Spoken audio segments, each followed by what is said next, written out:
Halo, assalamualaikum warahmatullahi wabarakatuh.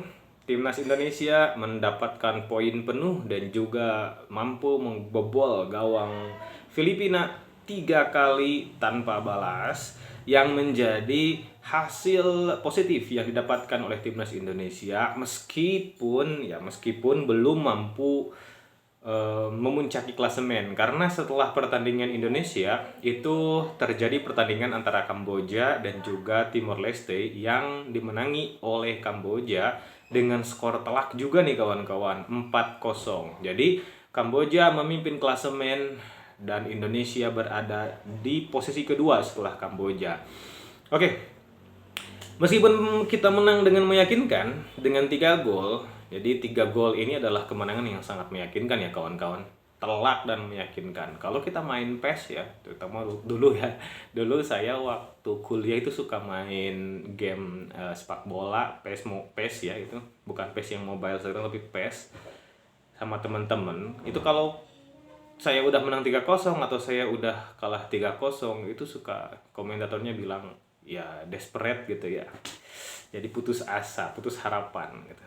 Oke, meskipun menang 3-0, tapi ada beberapa catatan yang harus diperhatikan oleh tim nasional Indonesia. Dan menurut saya pertandingan lawan Filipina ini adalah pertandingan yang sulit. Pertandingan yang sulit karena Filipina mampu bermain lebih baik daripada pertemuan dengan Filipina di SEA Games yang lalu saat Indonesia menang 4-0. Jadi pada pertandingan kemarin itu Filipina bermain lebih baik menurut saya. Nah, kemudian Indonesia gugup atau nervous ya, nervous. Selain itu dari 90 menit permainan 2 babak itu saya melihat permainan Indonesia naik turun. Tetapi dengan kejelian dari seorang Indra Syafri, yang kita tahu lah beliau sudah memiliki pengalaman yang banyak di tim nasional, terutama di tim nasional kelompok umur, karena beliau belum memiliki pengalaman yang baik di kelompok senior ya. Jadi di kelompok umur ini beliau memiliki prestasi yang bagus mentereng, juara di AFF U23, kemudian juara di AFF U19. Nah, ini menjadi track record yang bagus bagi seorang Indra Syafri dan modal yang luar biasa. Nah, tetapi this is SEA Games. Nah, ini adalah SEA Games yang 32 tahun kita belum pernah mendapatkannya.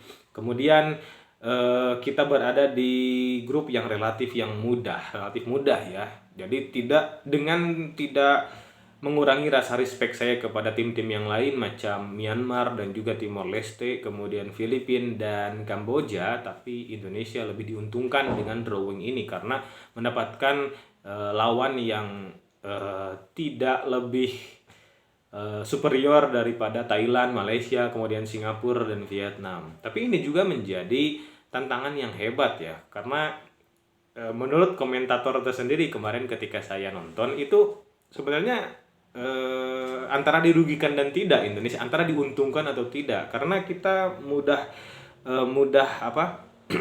mudah lolos dari grup ini, tapi di sana kita akan bertemu antara Thailand, Vietnam, Malaysia dan juga Singapura.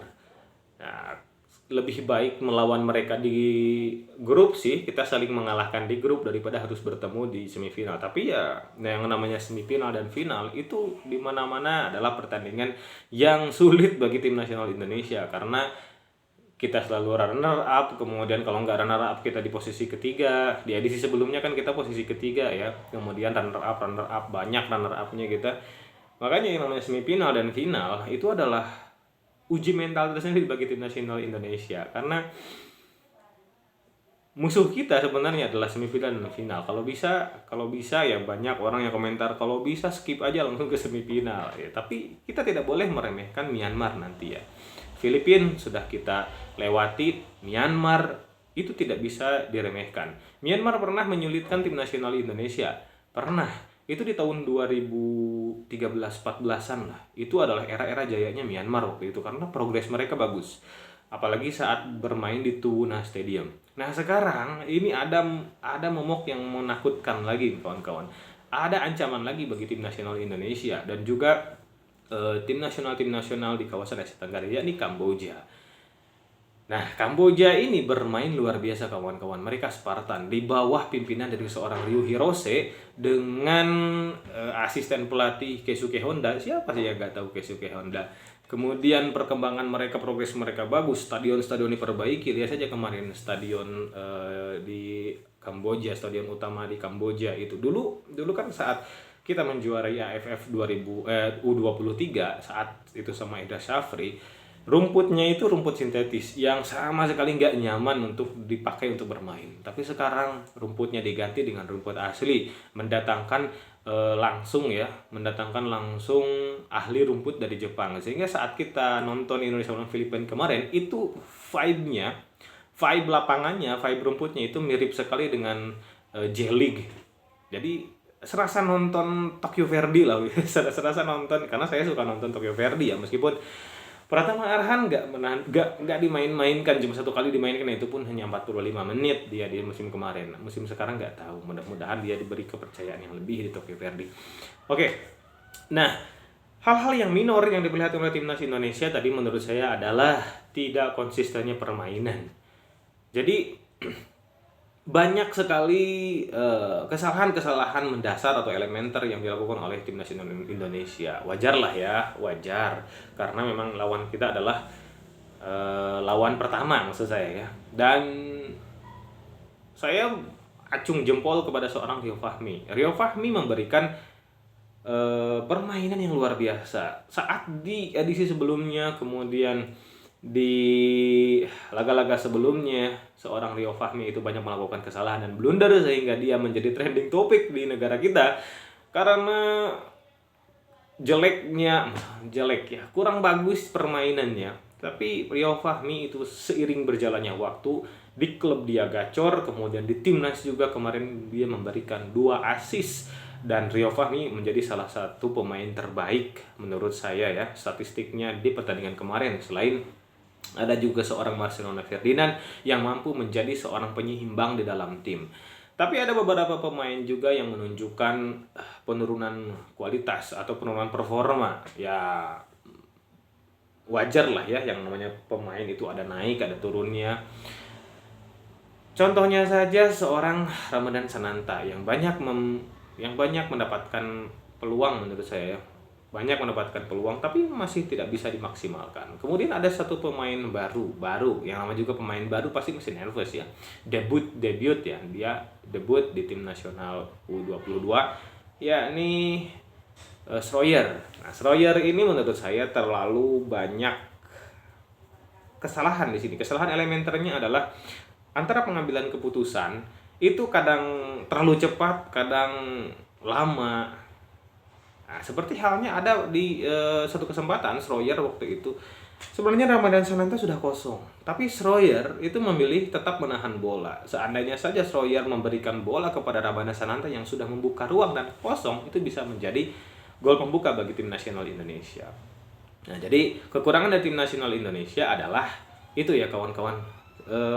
Masih ada pemain yang underperform, kemudian banyak kesalahan-kesalahan elementer yang dilakukan. Meskipun di sini saya sudah melihat bahwa visi dari seorang Indra Syafri itu jelas. Meskipun Indra Syafri itu banyak menerapkan position ball, tapi kemarin di pertandingan lawan Filipina saya lebih melihat permainan direct dari seorang Indra Syafri.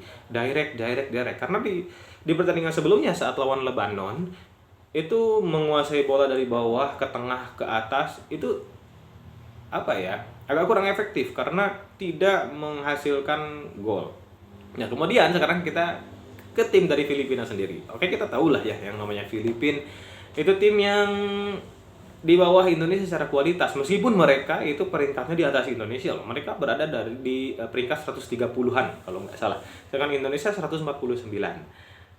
Ini kontradiktif sekali ya, negara yang tidak unggul tidak mengunggulkan sepak bola sebagai olahraga favorit masyarakatnya, itu ternyata memiliki peringkat yang lebih tinggi daripada Indonesia. Ini disebabkan Palestina, Filipina itu banyak melakukan uji coba atau maksud saya FIFA Match Day. Mereka menjalani FIFA Match Day yang banyak dan banyak mengalami kemenangan terutama pada zaman Philip Young Husband dan kawan-kawan. Sedangkan Indonesia mengalami kemunduran pada waktu itu. Selain ada dualisme, kemudian di-ban oleh FIFA saat itu karena ada campur tangan dari government atau pemerintah. Ya makanya kita semakin mundur, dan kita jauh dari peringkat 100 besar. Vietnam sudah masuk 100 besar peringkat FIFA, luar biasa gitu. Maka nanti Indonesia menurut Erick Thohir, karena sudah ada blueprintnya katanya, tahun 2045 kita ada di posisi 45 dunia. Amin, kita aminkan. Tapi mudah-mudahan para pengurus kita itu bagus dalam bekerja. Nah, kemudian kelemahan dari Filipina ini adalah mereka tidak memiliki fisik yang bagus. Oke, di babak pertama mereka betul-betul menyulitkan kita. Permainan mereka baik loh kawan-kawan. Game apa ya, build up serangan mereka baik, bahkan beberapa kesempatan mereka mampu tembus ke lini pertahanan Indonesia. Tapi mereka tidak memiliki ketahanan fisik yang bagus. Jika rata-rata pemain Indonesia hanya mampu bermain 60-70 menit saja, selebihnya mereka itu lemas, ya udah nggak bisa lari lagi, istilahnya nggak bisa fokus. Untuk Filipina ini lebih parah lagi menurut saya, karena Filipina hanya mampu bermain satu babak saja. Selain itu, di babak kedua, udah fisik mereka sudah tidak mampu mengimbangi fisik dari Indonesia. Karena Indonesia mampu bermain lebih lama lagi, 60-70 menit. Berbeda halnya dengan yang ditujukan oleh Coach Sintayong ya. Indonesia mampu bermain sama 90 menit kalau Sintayong. Tapi kalau untuk yang sekarang ini, saya masih melihat bahwa timnas Indonesia masih banyak kekurangan dalam hal stamina. Karena dari intensitas serangan, kecepatan pun mereka masih di bawah dari Sintayong. Bukannya saya membanding-bandingkan, tapi ini agar lebih maju lagi ke depannya. Kemudian inilah yang mampu dimanfaatkan oleh tim nasional Indonesia, apalagi seorang Fajar Fatur Rahman yang mampu memberikan warna yang berbeda bagi tim nasional Indonesia saat Schroyer keluar, kemudian Fajar Fatur Rahman ada di sana di sisi kanan, itu betul-betul memberikan warna yang berbeda, lebih bertenaga. Karena Fajar Fatur Rahman ya kita sudah tahu bahwa ia memiliki kualitas dan juga memiliki pengalaman yang baik di tim nasional. Beberapa kali dia memiliki caps di tim nasional kelompok umur meskipun dia belum naik ke tim nasional senior. Nah,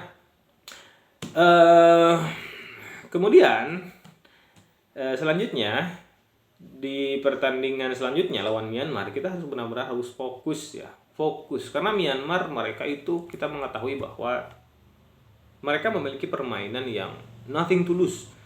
Pokoknya nothing to lose. Kayak Kamboja. Myanmar itu seperti Kamboja, tapi Kamboja yang sekarang itu permainannya lebih terstruktur, lebih rapih. Di AFF kemarin saja kita kesulitan mengalahkan Kamboja padahal kita bermain di Gelora Bung Karno. Tapi sekarang Kamboja ya progresnya bagus. Bali United aja kalah oleh tim Kamboja ya, Visaka kalau nggak salah. Bantai di Iwayan Dipta. Maka dari itu lawan Myanmar tidak boleh meremehkan. Karena sekalipun peremehan yang dilakukan oleh timnas Indonesia itu akan sangat berbahaya bagi kelangsungan kita. Karena kita ingin mendapatkan emas di tahun ini. 32 tahun sudah tidak mendapatkan emas. Emas harga mati. Maka dari itu, saya berharap agar Indra Syafri, staff dan juga para pemain agar tidak jumawa dengan hasil yang didapatkan, agar terus rendah hati dan terus menganggap setiap laga itu final. Kemudian rotasi pemain yang bagus oleh staf pelatih itu juga akan memberikan hasil yang baik. Tetap rendah hati, tetap respect kepada lawan, tetap juga berjuang sekuat tenaga. Mudah-mudahan Indonesia membawa pulang emas. Bravo tim nasional Indonesia. Kita kalahkan Thailand, kita kalahkan Vietnam, dan dapatkan emas itu sebagai hadiah yang manis bagi bangsa Indonesia. Saya Ahmad Setia Fazlur Rahman. Kita nantikan video-video saya di kesempatan yang akan datang. Wassalamualaikum warahmatullahi wabarakatuh.